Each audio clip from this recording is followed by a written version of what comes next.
Questo riguarda il canale che ho proposto io di che venga fatto, perché scarica via acqua da via dei Picchi, la porta direttamente, ma non è bastato. È un residente di via Picchi a farci entrare in casa per mostrarci i danni che ieri il maltempo ha causato in questa zona a sud della città, fisiologicamente soggetta a soccombere ad ogni temporale di grossa entità.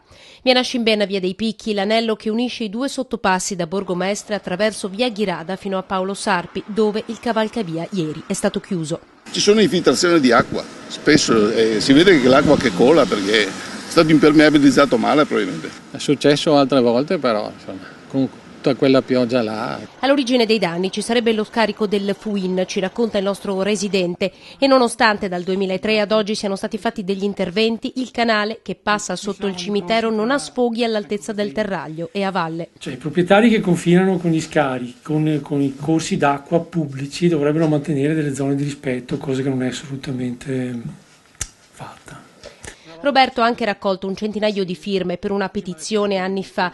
L'allarme è stato lanciato ieri anche dai residenti di Sant'Angelo preoccupati dopo l'ennesima chiusura del sottopasso di via Sarpi. Ieri sono stata contattata qua da un vicino di casa per venire a controllare il negozio, ma non ci sono stati danni. Al sopralluogo ieri era presente anche l'assessore Michelan che ci ha raccontato di sapere esattamente qual è il problema. C'è una strozzatura importante che dobbiamo aprire e dobbiamo bypassare praticamente il terraglio, per questo penso non sia mai stata fatta in passato. Dobbiamo bypassare il terraglio, per cui tagliare il terraglio e riportare di là attraverso una grande tubatura l'acqua che torna indietro. Per andare sotto dobbiamo tagliare proprio il terraglio.